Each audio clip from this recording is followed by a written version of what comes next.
Welcome to BD TV. వైజాగ్లో ఉన్నటువంటి రిషికొండ మీద కట్టినటువంటి కట్టడాలు అవి జగన్మోహన్ రెడ్డి నివాస భవనాలా లేదా ప్రభుత్వ భవనాలా? ఈ అంశాల గురించి ప్రస్తుతం ఏపీ రాజకీయాల్లో పెద్ద ఎత్తున కూడా ఒక రగడైతే కొనసాగుతూ ఉంది. అయితే అది వైసీపీ పార్టీ ప్రభుత్వంలో నిర్మించినటువంటి భవనాలు కాబట్టి తెలుగుదేశం పార్టీ చేసినటువంటి ఆరోపణలు జగన్మోహన్ రెడ్డి యొక్క నివాస భవనాలా లేదా ప్రభుత్వ కార్యాలయాల? ఈ అంశాల గురించి పూర్తి స్థాయిలో అడిగి తెలుసుకుందాం. సందీప్ గారు ఉన్నారు. సార్, జగన్మోహన్ రెడ్డి గారు రిషికొండ మీద కట్టినటువంటి భవనాల గురించి అసలు ఏది వాస్తవం అంటారు? తెలుగుదేశం పార్టీ వాళ్ళేమో జగన్మోహన్ రెడ్డి యొక్క సొంత భవనాలు, శాశ్వత భవనాలు ప్రజాధనంతో కట్టుకున్నాడని చెప్తున్నారు. వైసీపీ పార్టీ వాళ్ళేమో అవి ప్రభుత్వ భవనాలు అని చెప్తున్నారు. ఏది నమ్మొచ్చు అంటారు అసలు? ముందుగా అంటే ఇక్కడ ఒక విషయం మనం అర్థం చేసుకోవాల్సింది ఏంటంటే, రిషికొండ అనేది ప్రభుత్వ స్థలమా జగన్ సొంత స్థలమా? ఫస్ట్ దీని గురించి ఒక క్లారిటీ రావాలి. సో రిషికొండ అనేది ప్రభుత్వ స్థలం, అది ఫారెస్ట్ డిపార్ట్మెంట్ కింద ఉంది. అది ఎందుకంటే కొండ ప్రాంతం. గతంలో దీంట్లో హరిత రిసార్ట్స్ ఉండేవి, ఏపీ టూరిజం డెవలప్మెంట్ కార్పొరేషన్ వాళ్ళవి హరిత రిసార్ట్స్ ఉండేవి. ఇతర ప్రాంతాల నుంచి ఎవరైనా పర్యాటకులు కనుక అక్కడికి వచ్చినట్లయితే ఆ రిసార్ట్స్ తీసుకుని అక్కడ ఉండేవాళ్ళు. సో ఇది గతంలో ఉండేటువంటి పరిస్థితి. సో తర్వాత వైఎస్ఆర్ కాంగ్రెస్ పార్టీ 2019లో ప్రభుత్వం ఏర్పాటు చేసిన తర్వాత ఈ రిషికొండ మీద ఉన్నటువంటి ఈ రిసార్ట్స్ని ఆధునీకరిస్తున్నాము, వీటిని పడగొట్టి వాటి స్థానంలో కొత్తవి నిర్మిస్తున్నాము అంటూ చెప్పుకొచ్చారు. బాగానే ఉంది, తప్పేం లేదు. ఎందుకంటే రిషికొండ మీద అది ఎప్పటి నుంచో హరిత రిసార్ట్స్ కింద ఉన్నది. టూరిజం డెవలప్మెంట్ కోసం భవనాలు నిర్మించవచ్చు, దాన్ని ఎవరు కాదనరు. అయితే ఇక్కడ ప్రాబ్లం అంతా ఎక్కడొచ్చింది అంటే, ఫస్ట్ మనం అర్థం చేసుకోవాల్సిన స్టెప్ బై స్టెప్ ప్రాసెస్లో కనుక మనం వెళ్ళినట్లయితే, ఈరోజు టీడీపీ చేస్తున్నటువంటి ఆరోపణ ఏంటి? రిషికొండ మీద కట్టినటువంటి భవనం ఒక ప్యాలెస్ అని, అది జగన్మోహన్ రెడ్డి తాను ఉండటం కోసం ఏర్పాటు చేసుకున్నటువంటి ప్యాలెస్ అని. ఇంకా కొంతమంది అయితే ఇంకో స్టెప్ ముందుకేసి తన భార్య భారతికి గిఫ్ట్గా ఇవ్వటం కోసం ఆయన ఏర్పాటు చేశాడు, అది ప్రజాధనంతో కట్టారు అనేది. ఆయన భార్యకి గిఫ్ట్ ఇవ్వటానికి అదేమి జగన్మోహన్ రెడ్డి సొంత స్థలంలో కట్టిన భవనం కాదు కదా. ముమ్మాటికి అవి ప్రభుత్వ భవనాలే, దాంట్లో డౌట్ ఏం లేదు. ప్రజావేదిక ఏ విధంగా ప్రభుత్వ భవనం అని చెప్పి ఆ రోజు మాట్లాడారో, అదేవిధంగా ఇది కూడా ప్రభుత్వ భవనమే, దాంట్లో ఎటువంటి డౌట్ లేదు. అయితే ప్రాబ్లం వల్ల ఎక్కడొచ్చింది అంటే, ఫస్ట్ దీన్ని ప్రజావేదికతో కంపేర్ చేయటం మానేయాలి. ఫస్ట్ థింగ్ ఇక్కడ వచ్చిన సమస్య అంతా ఏంటి అంటే, జగన్మోహన్ రెడ్డి చెప్పినటువంటి అంశాల ప్రకారం 3 రాజధానులు, వైజాగ్ నుంచి పరిపాలన. సో వైజాగ్ నుంచి పరిపాలన సాగిస్తానని చెప్పినప్పుడు జగన్మోహన్ రెడ్డి వైజాగ్లో ఎక్కడ ఉండబోతున్నాడు? ఆయన నివాస స్థలం ఎక్కడ? క్యాంపు కార్యాలయం ఎక్కడ? వీటన్నిటికీ భవనాలు కావాలి కదా, ఖచ్చితంగా కావాలి. సో వాటికి నిర్మాణాలు చేపట్టాలి, లేదా ఆల్రెడీ ఉన్న నిర్మాణాలని అవసరాలకి తగ్గట్టుగా వాడుకోవాలి. ఈ రెండిట్లో ఏదో ఒకటి చేయాలి. అయితే ఇక్కడి నుంచి రాజధాని తరలి వెళ్ళిపోతుంది, ఇక్కడి నుంచి హెచ్ఓడీస్ అన్నీ మారుస్తున్నారు, హెడ్ ఆఫ్ ద డిపార్ట్మెంట్స్, సచివాలయం అక్కడికి వెళ్ళిపోతుంది, అధికారులంతా అక్కడికి వెళ్ళిపోతున్నారని కోర్టులను ఆశ్రయించినటువంటి నేపథ్యంలో కోర్టు స్టేటస్ కో విధించింది. అంటే యథాతథంగా వదిలేయండి, దీన్నేం మీరు మార్చొద్దు అంటే. ఇప్పుడు జగన్మోహన్ రెడ్డి వైజాగ్ వెళ్ళి పరిపాలన చేయగలుగుతాడా? చేయలేడు కదా. సో దీనికోసం వాళ్ళు చేసింది ఏంటి? ఇక్కడ మేము జగన్మోహన్ రెడ్డి కోసమే ఇల్లు కట్టారనుకుందాం. అంటే జీవితకాలం జగన్మోహన్ రెడ్డి సీఎంగా ఉండడుగా, ఆయన తర్వాత ఇంకొకళ్ళు రావచ్చు, ఆ తర్వాత ఇంకొకళ్ళు రావచ్చు. ఏదైనా సరే వైజాగ్ క్యాపిటల్గా చెయ్యగలిగి ఉండింటే అది సీఎం క్యాంప్ ఆఫీస్ కింద వాడేవాళ్ళేమో, సీఎం నివాసం కింద వాడి ఉండేవాళ్ళేమో. సో దానికోసమనే ముందుగా ప్రణాళికల ప్రకారమే దాన్ని నిర్మించారు, దాంట్లో డౌట్ ఏమీ లేదు. జగన్మోహన్ రెడ్డి నివాసం కోసం ఏర్పరిచినటువంటి భవనమే అది, దాంట్లో ఏ డౌటు లేదు. అయితే పైకి చెప్పటం, ఆల్రెడీ కోర్టుకి సంబంధించినటువంటి స్టేటస్ కో ఉంది కాబట్టి ఇక్కడికి షిఫ్ట్ అవుతున్నారు, సీఎం అక్కడి నుంచి పరిపాలన చేస్తున్నాడు అంటే కోర్టు ధిక్కరణ కిందకు వస్తుంది అనేటువంటి ఉద్దేశంతోనో మరొక ఉద్దేశంతోనో ఇవి ఈ భవనాలు కాదు, మేము రిసార్ట్సే కడుతున్నామంటూ చెప్పుకొచ్చారు. అప్పుడు ఎప్పుడైతే 2024 ఎన్నికలు వచ్చినాయో ఆ తర్వాత మేము వైజాగ్ నుంచే పరిపాలన చేస్తాం, ప్రమాణ స్వీకారానికి పలానా డేటు కూడా అంటూ కూడా చెప్పుకొచ్చారు. సో అంటే ఏంటి? ఇప్పుడు సీఎం ఎక్కడో చోట ఉండాలి కదా, దానికే అవి ఏర్పాటు చేసినటువంటి భవనాలు. మీరు ఇంకా కొంచెం వెనక్కి వెళితే, రాజశేఖర్ రెడ్డి గారు మొట్టమొదటిసారి ముఖ్యమంత్రిగా ప్రమాణ స్వీకారం చేసే టైం వరకు, అంటే 2004 వరకు ఏపీలో ముఖ్యమంత్రి కంటూ ప్రత్యేకంగా ప్రభుత్వం తరపున అలాట్ చేసినటువంటి హౌస్ అనేది లేదు. ఆయన ఎక్కడో కడపలో ఉండేవాళ్ళు. సో రాజధాని హైదరాబాదు కేంద్రంగా పరిపాలన సాగించాలి. సో ఆయనకంటూ ఒక నివాస స్థలం ఉండాలి. కాబట్టి అంతకుముందు చేసినటువంటి ముఖ్యమంత్రులను కనుక మీరు గమనించినట్లయితే వాళ్ళంతా కూడా అటు ఎన్టీఆర్ కావచ్చు, ఇటు చంద్రబాబు కావచ్చు, అక్కడే బంజారా హిల్స్, జూబ్లీ హిల్స్లోనే ఉండేవాళ్ళు కాబట్టి నడిచిపోయింది. రాజశేఖర్ రెడ్డి గారు వచ్చిన తర్వాతే బేగంపేట సమీపంలో అనుకుంటా, నాకు ఎగ్జాక్ట్ గుర్తులేదు, ఆయనకు ఒక హౌస్ నిర్మించడానికి ఏర్పాట్లు చేశారు. అప్పుడు కూడా ఇలాగే కొన్ని వివాదాలు వచ్చినాయి. ప్రజాధనంతో రాజశేఖర్ రెడ్డి ఇల్లు కట్టుకుంటున్నాడని. రాజశేఖర్ రెడ్డి కట్టుకున్న ఇల్లు కాదు, ఆ తర్వాత వచ్చిన సీఎంలు కూడా దాంట్లో ఉండొచ్చు. ఎవరైనా సరే వాళ్ళు సొంత హౌస్. ఇప్పుడు జగన్మోహన్ రెడ్డి తాడేపల్లిలో ఇల్లు కట్టుకున్నాడు కాబట్టి అక్కడి నుంచి పరిపాలన చేశారు. చంద్రబాబు నాయుడు ఉండవల్లిలో ఇల్లు కట్టుకోలేదు కాబట్టి రెంట్కి తీసుకున్న ఇంటి నుంచి పరిపాలన చేశారు.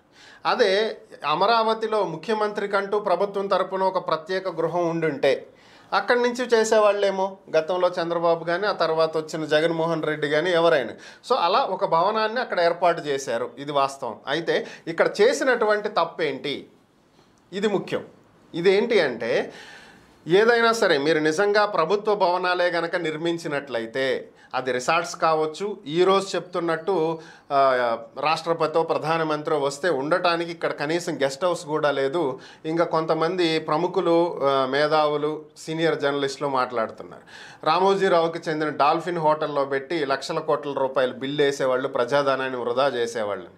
విశాఖపట్నంలో డాల్ఫిన్ హోటల్ ఒక్కటే ఉందా? ఇంకా హోటల్సే లేవా?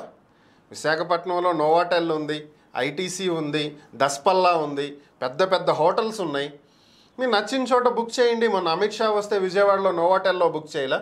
నోవాటెల్ కట్టకముందు గతంలో గేట్వే హోటల్లో బుక్ చేసేవాళ్ళు. ఇలా సౌలభ్యాన్ని బట్టి ఎక్కడ కావాలంటే అక్కడ బుక్ చేసుకునే అవకాశాలు ఉన్నాయి. ఏదో ఒకదాన్ని సాకుగా చూపించి ఇక అదే జరిగింది అన్నట్టు దాన్ని మసిబూసి మారేడుకాయ చేయడం అనేది కరెక్ట్ కాదు.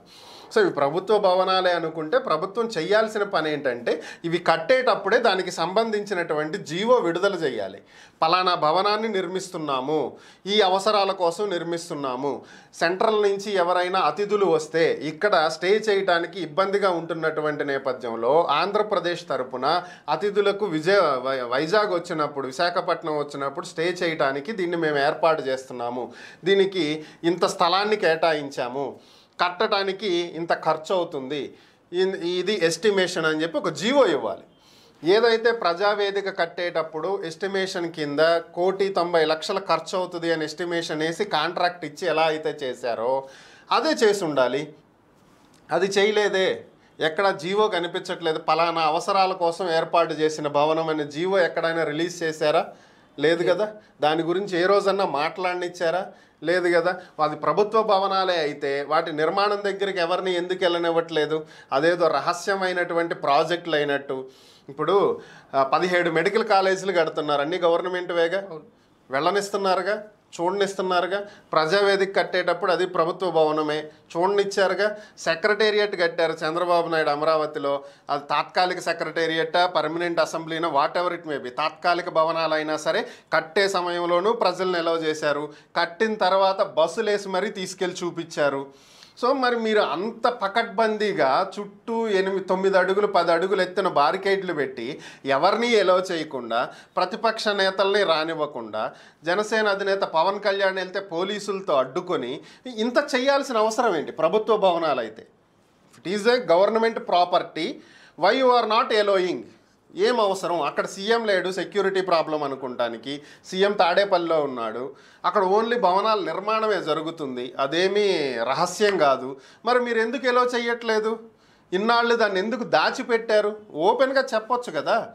ఈరోజు బయటకు వచ్చిన తర్వాత మేము ప్రభుత్వం కోసం భవనాలు కట్టాము, ప్రభుత్వం నచ్చినట్టు వాడుకోవచ్చు అనటం కరెక్ట్ కాదు. అది మీరు ఏ పర్పస్లో కట్టారు, ఏ పర్పస్లో కడదామనుకున్నారనేది మీరు ముందు జీవో విడుదల చేయాలి. దాని ప్రకారం మీరు కట్టాలి.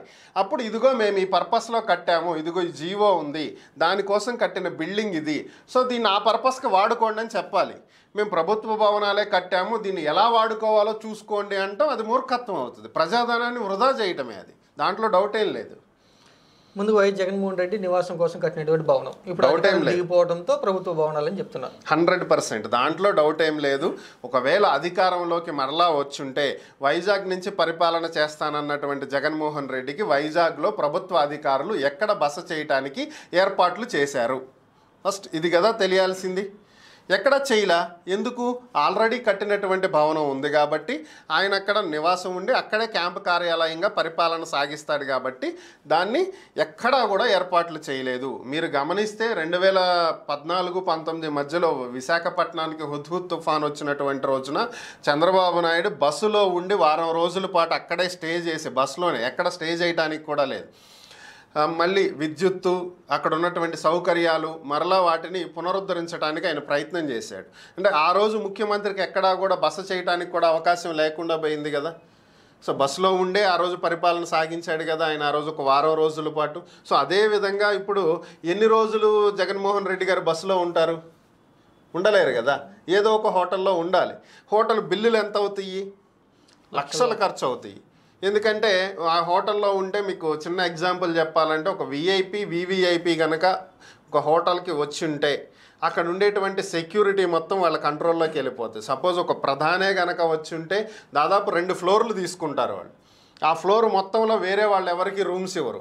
ఆ పై ఫ్లోరు ఆ కింద ఫ్లోర్ కూడా వాళ్ళ అధీనంలోనే ఉంటుంది. ఎస్పీజీ సెక్యూరిటీ ఫుల్గా వాళ్ళ కంట్రోల్లోకి తీసుకోవడం జరుగుతుంది ఆ భవనాన్ని. సో అలాగే ఒక ముఖ్యమంత్రి స్థాయి అధికారికి ఉండేటువంటి ప్రోటోకాల్ని వాళ్ళు ఫాలో చేస్తారు. దాని ప్రకారం మనం అంత ఖర్చు పెట్టాలి.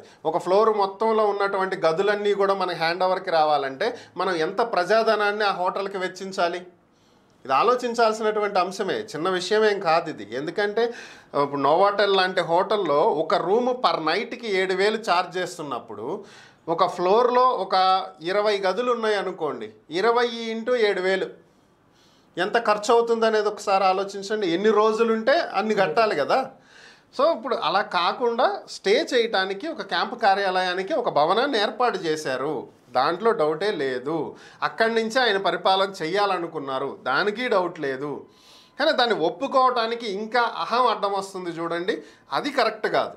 మీరు చెప్పండి, అవును వైజాగ్ రాజధానిగా గనక ఏర్పడితే ప్రభుత్వ అవసరాల కోసం ముఖ్యమంత్రి అక్కడి నుంచి పరిపాలన చెయ్యటం కోసం క్యాంపు కార్యాలయం కోసం నిర్మించబడినటువంటి భవనము ఇప్పుడు అక్కడి నుంచి చెయ్యట్లేదు కాబట్టి దాన్ని ఇతర ప్రభుత్వ అవసరాలకు ఉపయోగించుకోండి, తప్పేమీ లేదు.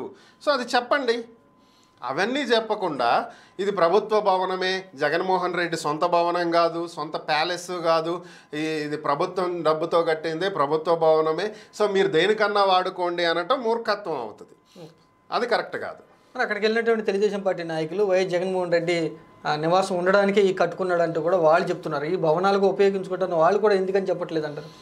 ఇప్పుడు ఏదైనా సరే ప్రతిపక్షం దాన్ని అపోజిషన్, ఇక్కడ ప్రతిపక్షం అని కూడా అనలేదు ఎందుకంటే వాళ్ళే అధికార పక్షం కాబట్టి, ఇప్పుడు ఒక పార్టీ ఇంకొక పార్టీ చేసినటువంటి వాటిని సమర్థిస్తుందా ఎప్పుడైనా? ఇప్పుడు 1,90,00,000 పెట్టి చంద్రబాబు నాయుడు ప్రజావేదిక కడితే ఒక్క రోజులో కూల్చేశారు కదా. ఇది ఎవరి సొమ్మని కూల్చారు? రియల్గా మనం మాట్లాడుకుందాం. ప్రజల డబ్బు అంటే మన డబ్బుతో నిర్మించుకున్నటువంటి భవనాలని కూర్చే హక్కు ఎవరిచ్చారు? దీనికి సమాధానం ఎవరన్నా చెప్పారా? ఏమన్నా అడిగారా? ఈ డబ్బులు ఎలా ఈ రకంగా వృధా చేస్తున్నారే, దీన్ని ఇంకొక రకంగా వాడుకోవచ్చు అని చెప్పి ఆ రోజు మరి దాని గురించి పట్టించుకోలేదే. సో అలాగే ఇప్పుడు వీళ్ళు వచ్చారు కాబట్టి వీళ్ళు అదే మాట్లాడతారు. ఇప్పుడు వాళ్ళు చేసిన తప్పుని ఎత్తి చూపించాలి ప్రజలకి, ఇదిగో ఈ తప్పు చేశారు అనేది ప్రజల నోట్లలో నానాలి, ప్రజల బ్రెయిన్కి బలవంతంగా అయినా ఎక్కించాలి, అది వాళ్ళ లక్ష్యం. సో అంతకుముందు ఇది కట్టేటప్పుడు ఎందుకు వెళ్ళనివ్వలేదు, ఎందుకు బ్యారికేడ్లు పెట్టి అడ్డుకున్నారు, అసలు ఇక్కడ నిర్మించేది ప్రభుత్వ భవనాలే అయితే ఎలో చేయడానికి ఏంటి ప్రాబ్లం? ఇప్పుడు సపోజ్ పోలవరం ప్రాజెక్టు కడుతున్నారు, ఇలాంటి పెద్ద పెద్ద ప్రాజెక్టుల దగ్గరికి సాధారణంగా పర్మిషన్ లేకుండా వెళ్ళనివ్వరు, ఖచ్చితంగా పర్మిషన్ ఉండాలి. పర్మిషన్ ఉంటేనే ఎలో చేస్తారు, లేదంటే నార్మల్ పీపుల్ని ఎలో చేయరు. ఎందుకు? ఇది భద్రతకు సంబంధించింది. రేపు ఎవరైనా ఏ టెర్రరిస్టో వచ్చి అసలు ఎలా కడుతున్నారు ఏంటి అనేది మొత్తం చూసుకుని డ్యామ్ అంతా రెడీ అయిపోయి మొత్తం వాటర్తో ఫిల్ అయిన తర్వాత దాన్ని బ్లాస్ట్ చేయడానికి ఏదన్నా ప్లానులు చేస్తే కొన్ని లక్షల మంది ప్రాణాలు కోల్పోవాల్సి వస్తుంది, కొన్ని వందల గ్రామాల నీళ్ళల్లో మునగాల్సి వస్తుంది. సో అందుకు అలాంటి పెద్ద పెద్ద ప్రాజెక్టుల దగ్గరికి పకడ్బందీగా సెక్యూరిటీని అరేంజ్ చేస్తారు. కానీ ఇది అలాంటిది కాదు కదా. ఇది నార్మల్గా ఒక ప్రభుత్వ భవనం, హరిత రిసార్ట్స్ అండ్ టూరిజం డెవలప్మెంట్కి సంబంధించినటువంటి రిసార్ట్స్ అని చెప్తున్నారు. రిసార్ట్స్లో ఎవరండి వేలు లక్షలు పెట్టి దిగేది ఎవరుంటారు? సామాన్య ప్రజలు చెప్పండి, ఎవరు ఉండరు కదా. మహా అయితే 5-6 వేలు రూమ్ రెంట్ హోటల్స్కి వెళ్తారు. కానీ ఒక విశాలమైనటువంటి రూమ్లో ఒక పెద్ద బాత్ టబ్ వేసుకుని దిగటానికి నిజంగా అంత లావిష్ లైఫ్ జీవించే వాళ్ళు ఇతర దేశాల్లో ఉన్న టూరిజంకి వెళ్తారు, కానీ మన దేశంకి వస్తారా? ఇలా అంబానీ లాంటి వాళ్ళు, అదానీ లాంటి వాళ్ళు, లేదంటే సెలబ్రిటీలు, వీళ్ళు ఎవరు ఫిలిం యాక్టర్స్, సెలబ్రిటీస్, వీళ్ళు ఇతర దేశాలకి ఏ మాల్దీవ్సో, లక్షద్వీపో, ప్యారిస్సో ఇట్లాంటివి పోతారు. కానీ ఇక్కడికి వచ్చి బాత్ టబ్ వేసుకు పడుకుంటారా? ఈ జరిగే పనులేనా అవి? ఎవరికి చెప్తారు ఇలాంటి కథలన్నీ? వాస్తవానికి జగన్మోహన్ రెడ్డి కోసం నిర్మించిన భవనమే, దాంట్లో డౌట్ ఏమీ లేదు. అయితే అది సీఎం క్యాంపు కార్యాలయం కింద వాడటానికి నిర్మించారు. నెక్స్ట్ కూడా వాళ్ళ ప్రభుత్వమే వస్తుంది, సో దాన్ని సీఎం క్యాంపు కార్యాలయం కింద వాడొచ్చని అనుకున్నారు. దురదృష్టవశాత్తు రాలేదు. కాబట్టి ఇప్పుడు ఆ భవనాలని ప్రభుత్వం వేరొక విధంగా ఉపయోగించవచ్చు, తప్పేం లేదు, వాడుకోవచ్చు. ఎందుకంటే ప్రజాధనంతో కట్టినటువంటి భవనాలు కాబట్టి.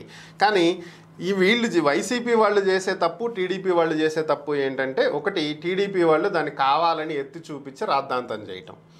ప్రజాధనం వృధా చేశారని అనుకుందాం, 500 కోట్లు దానికి వెచ్చించాల్సినటువంటి అవసరం లేదనుకుందాం, అంత రహస్యంగా నిర్మించాల్సినటువంటి అవసరం లేదనుకుందాం.